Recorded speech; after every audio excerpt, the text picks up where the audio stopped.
Totally বিনাশ করে দেবেন। কিসের জন্য? যারা অভক্ত মানুষ, যারা দুষ্কর্ম করে, যারা ধর্ম মানে না, যারা সাধারণ মানুষের উপরে অত্যাচার করে, সেই সব মানুষকে বিনাশ করতে ভগবান পৃথিবীতে অবতীর্ণ হয়। তৃতীয় কারণ,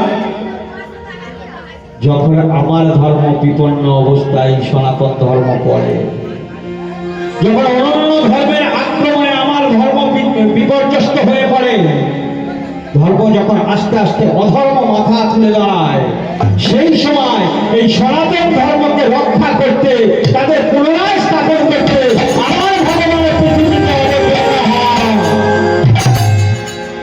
সেই থেকে বাবা ভগবান ভগবান করছেন। ভগবানটা কে গো বাবা?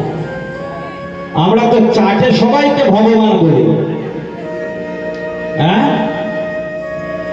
শিব, দুর্গা, কালী, লক্ষ্মী, সরস্বতী, গণেশ, পঞ্চানন্দ সবাইকেই তো আমরা ভগবান বলি।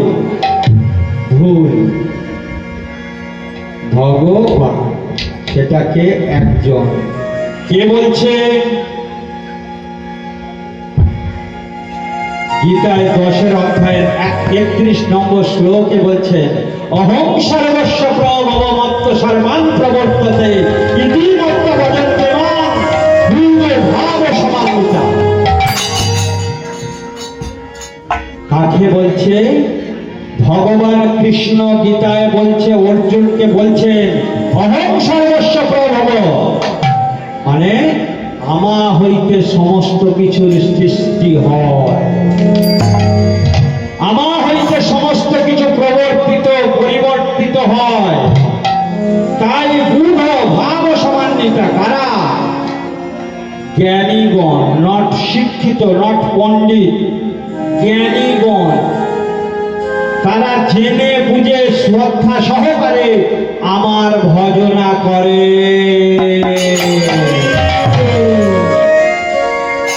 তাহলে ভগবানকে, ভগবান কৃষ্ণ। কৃষ্ণ ছাড়া আর অন্য কেউ ভগবান নয়। আর কারোকে কোনোদিন ভগবান বলবেন না, কারণ তারা দেবতা বা ঠাকুর বলতে পারেন, নট ভগবান। ভগবানকে কৃষ্ণ। তার ধাম কোথায়? গোলক বৃন্দাবন। আর দেবতাদের ধাম কোথায়? কারণ স্বর্গরাজ্য। আর আমার নারায়ণের কোথায়? বৈকুণ্ঠ ধাম। তাহলে দেখলেন এখানেই তো তফাৎ। একদিন রামকৃষ্ণ পরমহংসদেব গলায় ক্যান্সার অবস্থা, কথা বলতে কষ্ট হচ্ছে ঠাকুর, অঝর নয়নে কাঁদছে। ওরে লাট্টু, ওরে রাখাল, তোরা বলে দিবি আমার নয়ন কখন আসবে? কি বললো ঠাকুর? তোরা বল না রে, বল না। অঝর নয়নে কাঁদছে রামকৃষ্ণ পরমহংসদেব। ঘরের মধ্যে কোন রকম দেয়াল করে পাইচারি করছে। জানতে পারলেন যে নরেন আস্তে আস্তে করে আসছে। কে কে নরেন এলি? ঠাকুর, ঠাকুর তুমি কাঁদছো, ঠাকুর তুমি কাঁদছো। জানিস নরেন, আজকের যে আমার খুব কষ্ট হচ্ছে নরেন। বস নরেন, বস। ঠাকুরকে ষষ্ঠাঙ্গে প্রণাম করে নরেন বসলেন তার পাশে। যেই না পাশে বসেছে, ঠাকুর বলছেন, নরেন আমার মনটা যে খুব বিচ্ছিন্ন হয়ে আছে রে নরেন। নরেন সেই গানটা তোর করত, সেই গানটা গানা নরেন। কোন গানটা ঠাকুর? কোন গানটা শুনবি?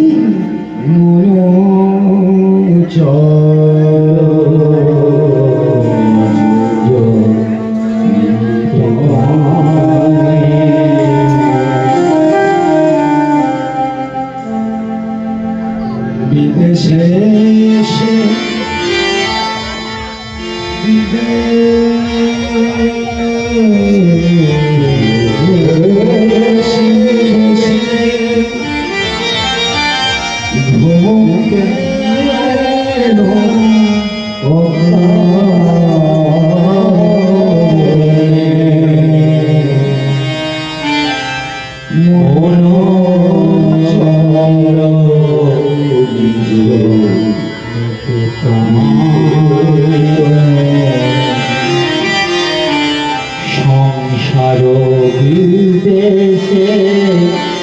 বিদেশি বেশে মোর চলো রে।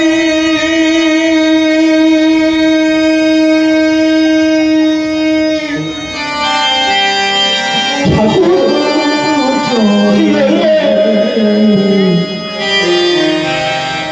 মনে চলো রে নিজ নিকেতন।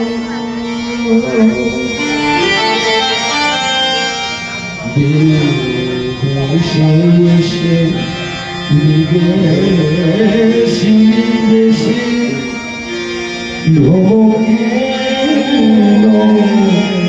অজ্ঞান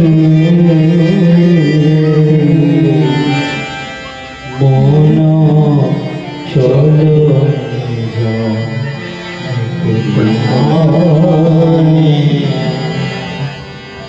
বিষয় পঞ্চক আরে ভূত গণ সবই তোর পর কেহ নয় আপন।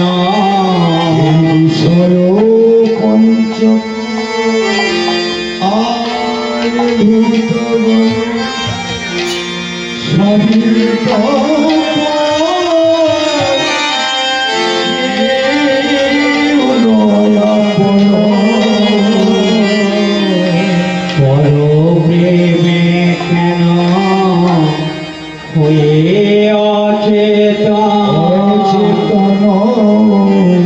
ভুলিছ আপন জরে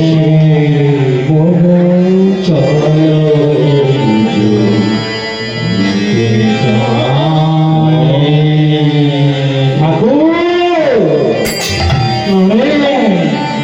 কীর্তন আপনাদের শুনতে হবে না বাবা।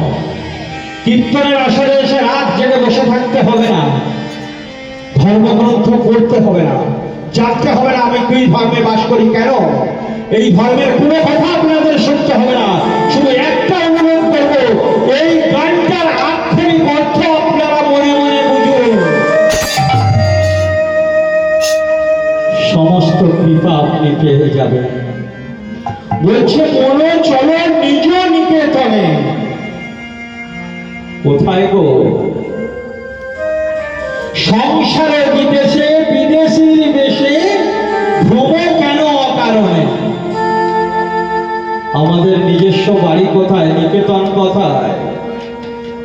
গোলক বৃন্দাবন। আমরা কতবার জন্মগ্রহণ করব?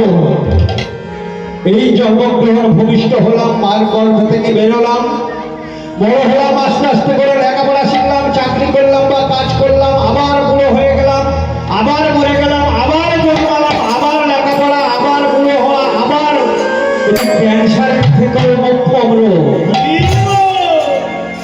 এর হাত থেকে বাঁচতে গেলে একটা, এই ত্রিতাপ জ্বালার হাত থেকে রক্ষা পেতে গেলে একটাই করতে হবে। কোথায়? গোলক বৃন্দাবনে আমাদের স্থায়ী বাসিন্দায় বাসস্থানে যেতে হবে। কি করবে যাবে? ওই কৃষ্ণ নাম। ভগবান আমাদের এই শরীরটা দিয়েছে জানেন? এই যে দেহ, মানব দেহ, এটা কি দিয়ে তৈরি জানেন? ভালো করে চিন্তা করে দেখুন। কীর্তনের আসরে সুন্দর সুন্দর এই কথাগুলো ভালো করে অনুধাবন করুন। এই যে মানব দেহটা কি দিয়ে তৈরি? 5টা স্থূল বস্তু, 3টে সূক্ষ্ম বস্তু যুক্ত যুক্ত কি? পরমাত্মা। 5টা স্থূল বস্তু কি কি?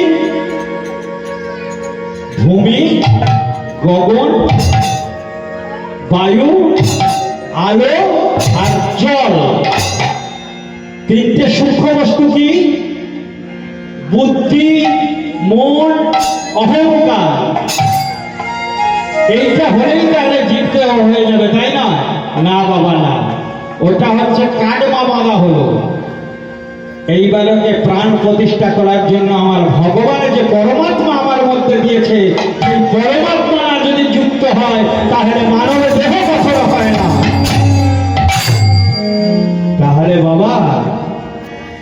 পাঁচটা স্থূল বস্তু, তিনটে সূক্ষ্ম বস্তুকে ভালো রাখার জন্য আমরা কি করছি? ভোজন করছি, তাই নয়? খাদ্য খাচ্ছি তো, ভোজন করা, ভালো মন্দ খাদ্য খাচ্ছি আমার শরীরটা যাতে ভালো থাকে। রোগ হলো ঔষধ খাচ্ছি, ভিটামিন খাচ্ছি, ভিটামিনের অভাব, ক্যালসিয়ামের অভাব হলে ক্যালসিয়ামের ট্যাবলেট খাচ্ছি বা অন্য খাবার খাচ্ছি এই দেহটাকে সুস্থ ভালো রাখার জন্য। কিন্তু বাবা এই দেহটাকে যে ধরে রেখেছে পরমাত্মা, তার কি খাদ্য দরকার নেই? তাই আমরা যখন গান করি